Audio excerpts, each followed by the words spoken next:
Lahore central jail में 23 मार्च 1931 की शुरुआत किसी और दिन की तरह ही हुई थी। फर्क सिर्फ इतना था कि सुबह सुबह जोर की आंधी आई थी, बहुत तेज। लेकिन जेल के कैदियों को थोड़ा अजीब सा लगा जब 4 बजे ही वार्डन चरत सिंह ने उनसे आकर कहा कि वो अपनी अपनी कोठरियों में चले जाएं। उन्होंने कारण नहीं बताया था। उनके मुंह से सिर्फ ये निकला कि आदेश ऊपर से है। अभी कैदी सोच ही रहे थे कि माजरा क्या है। जेल का नाई बरकत हर कमरे के सामने फुसफुसाते हुए गुजरा कि आज रात भगत सिंह, राजगुरु और सुखदेव को फांसी दी जाने वाली है। उस क्षण की निश्चिंता ने उनको झकझोर कर रख दिया। कैदियों ने बरकत से मनुहार की कि वो फांसी के बाद भगत सिंह की कोई भी चीज जैसे पेन, कंघा या घड़ी उन्हें ला कर दें ताकि वो अपने पोते पोतियों को बता सकें कि कभी वो भी भगत सिंह के साथ जेल में बंद थे। बरकत भगत सिंह की कोठरी में गया और वहां से उनका पेन और कंघा ले आया। सारे कैदियों में होड़ लग गई कि किसका उस पर अधिकार हो। आखिर में ड्रॉ निकाला गया, लाहौर कॉन्स्पिरेसी केस। अब सब कैदी चुप हो चले थे। उनकी निगाहें उनकी कोठरी से गुजरने वाले रास्ते पर लगी हुई थी।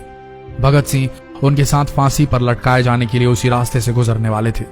एक बार पहले जब भगत सिंह उसी रास्ते से ले जाए जा रहे थे तो पंजाब कांग्रेस के नेता भीमसेन सच्चर ने आवाज ऊंची कर उनसे पूछा था, आप और आपके साथियों ने लाहौर कॉन्स्पिरेसी केस में अपना बचाव क्यों नहीं किया? भगत सिंह का जवाब था, इनकलाबियों को मरना ही होता है क्योंकि उनके मरने से ही उनका अभियान मजबूत होता है, अदालत में अपील से नहीं। वार्डन चरत सिंह भगत सिंह के खैर ख्वाह थे और अपनी तरफ से जो कुछ बन पड़ता था उनके लिए किया करते थे। उनकी वजह से ही लाहौर की द्वारकादास लाइब्रेरी से भगत सिंह के लिए किताबें निकलकर जेल के अंदर आ पाती थी। भगत सिंह की जेल की जिंदगी काफी कठिन थी। किताबें पढ़ने का शौक हो चला था उन्हें कि एक बार उन्होंने अपने स्कूल के साथी जयदेव कपूर को लिखा था कि वो उनके लिए कार्ल लिब्नेख्त की मिलिट्रिज्म, लेनिन की लेफ्ट विंग कम्युनिज्म और ऑप्टन सिंक्लेयर का उपन्यास द स्पाई कुलबीर के जरिए भिजवाएं। भगत सिंह जेल की कठिन जिंदगी के आदी हो चले थे। उनकी कोठरी नंबर 14 का फर्श पक्का नहीं था, उस पर घास उगी हुई थी। कोठरी में बस इतनी ही जगह थी कि उनका 5 फुट 10 इंच का शरीर बमुश्किल उसमें लेट पाए। भगत सिंह को फांसी दिए जाने से 2 घंटे पहले उनके वकील प्राणनाथ मेहता उनसे मिलने पहुंचे। मेहता ने बाद में लिखा कि भगत सिंह अपनी छोटी सी कोठरी में पिंजड़े में बंद शेर की तरह चक्कर लगा रहे थे। इनकलाब जिंदाबाद। उन्होंने मुस्कुराकर मेहता को स्वागत किया और पूछा कि आप मेरी किताब रिवोल्यूशनरी लेनिन लाए या नहीं। जब मेहता ने उन्हें किताब दी तो वे उसे उसी समय पढ़ने लगे मानो उनके पास अब ज्यादा समय न बचा। मेहता ने उनसे पूछा कि क्या आप देश को कोई संदेश देना चाहेंगे। भगत सिंह ने किताब से अपना मुंह हटाए बगैर कहा, सिर्फ 2 संदेश, साम्राज्यवाद मुर्दाबाद और इनकलाब जिंदाबाद। इसके बाद भगत सिंह ने मेहता से कहा कि वो पंडित नेहरू और सुभाष चंद्र बोस को मेरा धन्यवाद पहुंचा दे जिन्होंने मेरे केस में गहरी रुचि ली थी। भगत सिंह से मिलने के बाद मेहता राजगुरु से मिलने उनकी कोठरी पहुंचे। राजगुरु के अंतिम शब्द थे, हम लोग जल्द मिलेंगे। सुखदेव ने मेहता को याद दिलाया कि वो उनकी मौत के बाद जेलर से वो कैरम बोर्ड ले लें जो उन्होंने उन्हें कुछ महीने पहले दिया था। मेहता के जाने के थोड़ी देर बाद जेल अधिकारियों ने तीनों क्रांतिकारियों को बता दिया कि उनको वक्त से 12 घंटे पहले ही फांसी दी जा रही है। अगले दिन सुबह 6 बजे की बजाय उन्हें उसी शाम 7 बजे फांसी पर चढ़ा दिया जाएगा। भगत सिंह मेहता द्वारा दी गई किताब के कुछ पन्ने ही पढ़ पाए थे। उनके मुंह से निकला, क्या आप मुझे इस किताब का एक अध्याय भी खत्म करने नहीं देंगे? भगत सिंह ने जेल के मुस्लिम सफाई कर्मचारी बेबे से अनुरोध किया कि वो उनके लिए उनको फांसी दिए जाने से 1 दिन पहले शाम को अपने घर से खाना जरूर लाएं। लेकिन बेबे भगत सिंह की इच्छा पूरी नहीं कर सके क्योंकि भगत सिंह को 12 घंटे पहले फांसी देने का फैसला ले लिया गया और बेबे जेल के गेट के अंदर ही नहीं घुस पाए। थोड़ी देर बाद तीनों क्रांतिकारियों को फांसी की तैयारी के लिए उनकी कोठरियों से बाहर निकाला गया। भगत सिंह, राजगुरु और सुखदेव ने अपने हाथ जोड़े और अपना प्रिय आजादी गीत गाने लगे। कभी वो दिन भी आएगा कि जब आजाद होंगे हम, या अपनी ही जमीन होगी या अपना आसमान होगा। फिर इन तीनों का एक एक करके वजन लिया गया।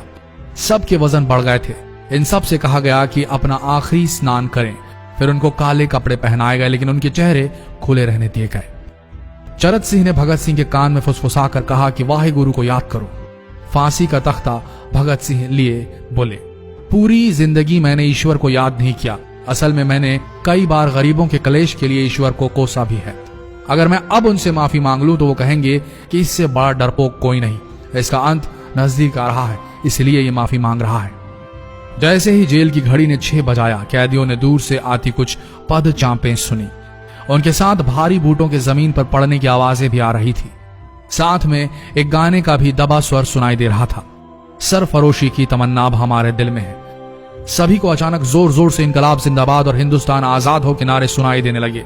फांसी का तख्ता पुराना था, लेकिन फांसी देने वाला काफी तंदुरुस्त। फांसी देने के लिए मसीह जल्लाद को लाहौर के पास शाहदरा से बुलवाया गया था। भगत सिंह इन तीनों के बीच में खड़े थे। भगत सिंह अपनी मां को दिया गया वो वचन पूरा करना चाहते थे कि वो फांसी के तख्ते से इनकलाब जिंदाबाद का नारा लगाएंगे। लाहौर जिला कांग्रेस के सचिव पिंडी दास सोंधी का घर लाहौर सेंट्रल जेल से बिल्कुल लगा हुआ था।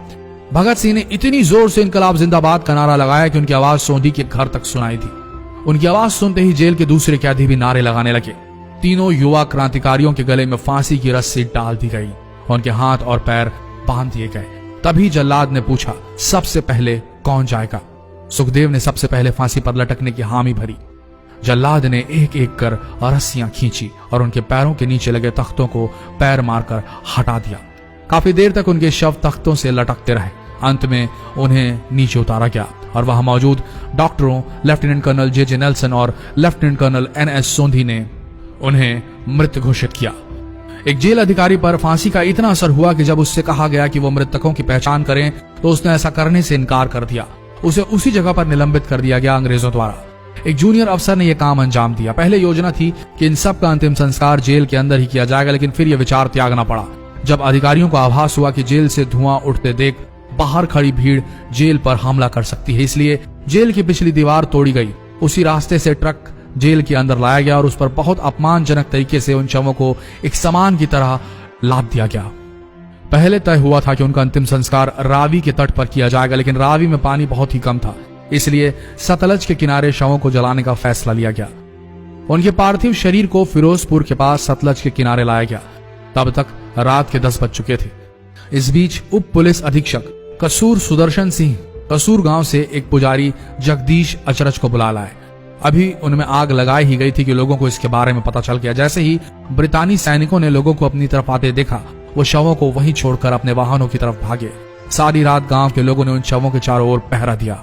अगले दिन दोपहर के आसपास जिला मजिस्ट्रेट की दस्तखत के साथ लाहौर के कई इलाकों में नोटिस चिपकाया गया, जिसमें बताया गया कि भगत सिंह, सुखदेव और राजगुरु का सतलज के किनारे हिंदू सिख रीति से अंतिम संस्कार कर दिया गया है। तो ये थे भगत सिंह की जिंदगी के वो 12 आखिरी घंटे। आशा करते हैं इस वीडियो में सुनाई गई ये कहानी आज युवा पीढ़ी के दिलों में मर चुके देशभक्ति को जगाने में कामयाब होंगे। जितना हो सके इस संदेश को पूरे देश में पहुंचाएं। इस वीडियो को शेयर करें फेसबुक पर, व्हाट्सएप पर, और हो सके तो इस पेज को फॉलो करें ताकि ऐसे ही वीडियोस आप तक सही समय पर पहुंच सके। मिलते हैं अगले वीडियो में, तब तक के लिए आप सबका धन्यवाद।